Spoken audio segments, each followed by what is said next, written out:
Buradan. Vaxtınız getdi. Vaxtınız getdi uşaqlar. 6-dan başlayaq.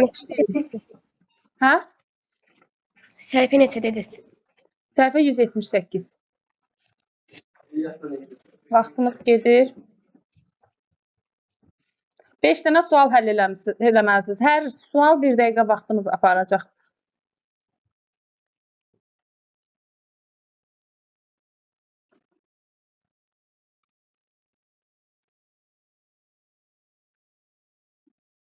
Oradan baxırsansa.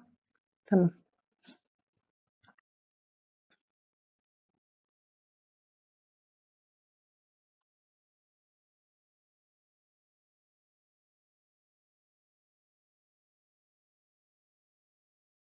Vaxtınızda artıq 3 dəqiqə qalıb. İkinci sualda i 1-ə bərabərdir, f-in də 1-ə bərabərdir. Mən sizə yadınızdadsa demişdim ki, sayanda da 1 veririk. Çünki 1 vahid 1 vahid artmalıdır. Həmçinin hasildə də bəli 1-dir. F bərabərdir, f vurulsun 1 şəklindədir. Bax, burada f bərabərdir, f vurulsun 1-dir. Çox güman ki, bu i-yə oxşuyur.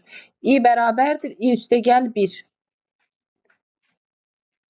Armstrong ədəd o deməkdir ki, biz demişdik, məsələn 176-dır. 1-in kubu üstə gəl 7-nin kubu üstə gəl 6-nın kubuna bərabərdirsə Armstrongdur. Palindrom da ədədin düzünəsi, məsələn 262 belə oxuyanda da 262-dir, bu tərəf oxuyanda da. Artıq 2 dəqiqəniz qaldı.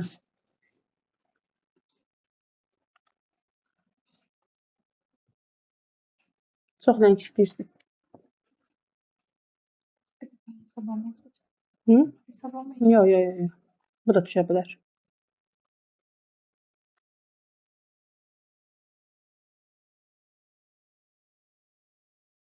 Bunu bitirmirsən 7-ni.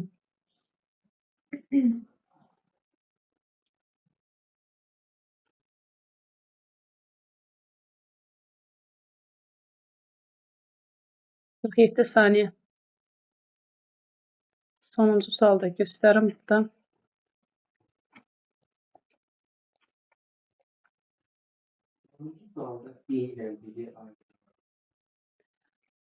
Burada S bərabərdir, S üstə gəl I bərabərdir, I üstə gəl 1. Bəli, S bərabərdir, S üstə gəl I bərabərdir, I üstə gəl 1. Şərtdə I-nin başlanğıc bəli 1 verilib. Vaxtınız tamamlandı uşaqlar. Yazdınızmı? Hə, onda təzədən hesabla. 6-cı suala baxaq. 6-da nə almışsınız? Bunu uzun-uzadı ehtiyac yox idi. Siz ədədə baxanda, bax bu yazılış mən sizə demişəm. Bu yazılışın mənası ədədi rəqəmlərə parçalamaqdır. Sadəcə olaraq ədəd 10-a bölməsi alınan qalıq, 10-a bılınması alınan tam hissə və qalıq və ədədin 10-a bölünməsini alınan 100-ə bölünməsini alınan tam hissə. Bu ədədi parçalayır rəqəmlərə. Məsələn 126-dırsa olur 1, 2, 6 şəklində. Və sadəcə olaraq bax tərsinə formada, yəni mən 126 dedim. 126-nı 10-a bölünəndə alınan qalıq 6-dır. 126-nı 10-a böləndə alınan tam hissə 12-dir. 12-ni 10-a böləndə alınan qalıq 2-dir. Və 126-nı da 100-ə böləndə alınan tam hissə 1-dir. Məndən KDM şəklində, yəni 6, 2, 1 şəklində təqdim olunmuş, verilmiş ədədin rəqəmlərini tərs ardıcıllıqla düzəcək. Bəli. 7-də bayaqları dedik. 7-də nə idi? Nə almışsınız? Bəli. N ədədi daxil edilir. Məsələn, 5 daxil edilibsə, həmin o daxil edilmiş 5 ədədini götürəcək. I-nin başlanğıc qiyməti 1-dir. Ona görə ki, vurma əməli mütləq ki 1 ilə qeyd olunmalıdır. Və toplama üstə gəl 1 şərti, bax bu ifadənin mənası saymaqdır. Yəni bir-bir artırmağı göstərir. Yəni məsələn 1-dən 5-ə kimi ədədləri bir-birinə vurmuş olur. Bəli. 8-də nədir? D. Siz? Ağa sən nə tapdın? D-dir. Sən bu yazmısan. Deməli, 2 ədəd daxil edilir və daxil edilmiş ədəd bu uşaqlar ədədlərin bərabərliyinə qədər gələcək. Nə qədər ki, A ədədi B ədədindən fərqlidir bu ifadədə ədədlərin bərabərliyini gətirib çıxartmaq üçündür. Böyükdən kiçiyi çıxarır və sonda həmin ədədlər bərabər olur və dövrdən çıxır. 2 ədədin ən böyük ortaq böləni elə dediniz. Armstrong deyil. Palindrom deyil. Bayaq dediyimiz kimi palindrom. Bəli, nədir? Bəli. Bəli. Əbobun hesablanmasında sizə məsələn düşə bilər ki, açıq tipli sualda bax bundan rahatlıqla istifadə edə bilərsiniz. 9-da nə aldınız? Almışsınız. Aha, baxın bu yazılışda, bax bu yazılışda mən sizə demişəm. Burada 8 olarsa, deməli 8-ə say sistemi ilə bağlıdır. 16 olarsa 16-lıq say sistemi, 2 olarsa 2-lik say sistemi. Yəni bu yazılışda avtomatik olanda deməli mən nə edir? Bir ədəd daxil edir və bir dənə də boş sətr daxil edir. Həmin o ədədi 2-yə bölünməsindən alınan qalığı götürür.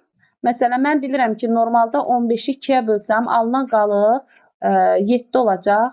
Çıxacam 7-ni qalacaq 1. Bax, həmin bu qalığı STR-ə çevirəcək, dırnaq içərisinə çevirəcək, salacaq bu N-in içərisinə. Bax, Y üstəgəl N yazılıb. N üstəgəl Y yox, ha. N üstəgəl Y bu ardıcıllıqla gedəcək. Yəni, mən növbəti etapda 7-ni 2-yə böləndə 3 dəfə çıxacam 6-nı 1. Bu 1 yazmış olur. Sonra onu da 2-yə böləndə 1, çıxacam 2, qalır 1, 1, 1. İndi təsadüfdən vəziyyət belə gətirdi. Bu əyərləri N üstəgəl Y olsaydı, soldan sağa doğru gedərdi. Bu isə demək istəyir ki, Y üstəgəl N, yəni sağdan sola doğru düz. Bəli, ədədin onluq say sistemindən ikilik say sisteminə keçidinin göstəricisidir. 10-cuda nə aldınız? Ədəd 10-a qədər I 10-a qədər artacaq və nə qədər ki, əslində yəni şərtim I-nin 10-a qədər olmasıdır. Amma aşağıda mənə break verir. Break deyir ki, if I böyükdürsə 5-dən, əgər I 5-dən böyükdürsə break elə. Nə qədər ki, 5 deyil, davam edəcək. 5-ə çatanda break eləyib kəsəcək. Yəni, S bərabər olacaq. S-in qiymətinin başlanğıc qiyməti burada 0-dır. 0 üstəgəl I-nin qiyməti olan 1. Bu mənim birinci dövrüm. I növbəti etapda artır olur 2, sonra 3, sonra 4, eləmi? Sonra 5 olur, şərt ödənir deyə dövrdən çıxmış olur. Beləmi yazmısınız? Gəl belə deyək də, bax, I-nin başlanğıc qiyməti 1-dir, okeymi? Gəl, rahat-rahat yazaq, çaşmayaq. Birinci dövr üçün I bir vahid artacaq, 1 üstəgəl 1 oldu 2. İkinci dövr üçün I bir vahid artırılacaq, 2 üstəgəl 1 oldu 3. Üçüncü dövr üçün I bir vahid artırılacaq, 3 üstəgəl 1 oldu 4. Okeymi? Dördüncü dövrdə I bir vahid artırılacaq, 4 üstəgəl 1 elədi 5. 5 5-dən böyükdürmü? Yox. Yenə qalxır yuxarı. 5-ci dövrdə I bərabərdir. 5 üstəgəl 1 elədi 6. Burada 1-dən 5-ə kimə nəzərdə? Bəli, bəli, bəli. Bəli. 6 olanda artıq, bəli, 1-dən 5-ə kimi ədədləri 1, 1, 1, 1 toplamış olur.